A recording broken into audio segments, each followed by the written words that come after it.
Nerina Mogentale Profizzi.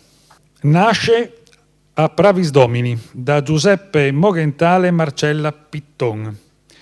Emigra fin da piccola in Francia, dove i suoi genitori si erano stabiliti.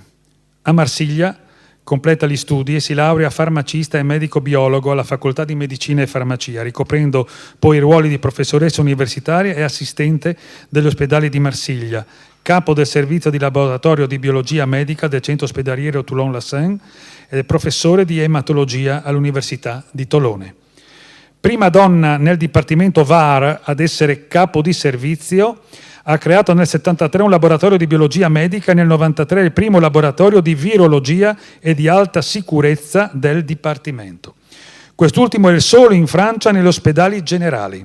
Ha inoltre istituito un laboratorio di biologia molecolare competente nello studio del DNA.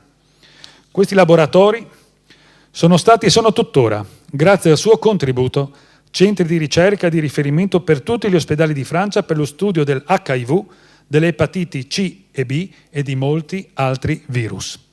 Autrice di libri, di molte pubblicazioni scientifiche e di numerosi interventi e congressi internazionali. Ha altresì realizzato una ricerca sul DNA delle popolazioni del Veneto e del Friuli. Questo importante studio è stato pubblicato nel 2001 in un giornale scientifico specialistico internazionale, Annals of Human Genetics, citato in più di 500 pubblicazioni e ancora oggi studio di riferimento per la genetica delle popolazioni. Rilevanti studi, ricerche e pubblicazioni le hanno fruttato grandi riconoscimenti, come il primo Gran Premio dell'Economia della Salute francese nel 91 e la medaglia d'oro dell'ospedale di Tolone nell'89 e nel 2003.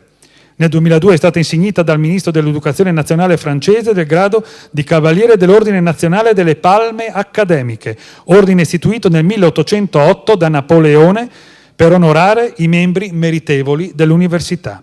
Nel 2006 è stata nominata commendatore dell'Ordine della Stella della Solidarietà italiana.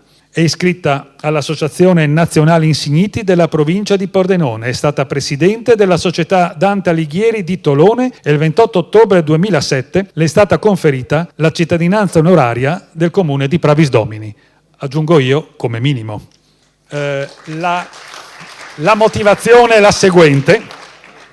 Per la sua ricerca sul DNA delle popolazioni del Friuli Venezia Giulia e del Veneto, che oggi rappresenta uno studio di riferimento a livello mondiale nel campo della genetica delle popolazioni, che le valsa numerosi e grandi riconoscimenti internazionali, e per la sua attività professionale nel campo della medicina e della biologia svolta in Francia.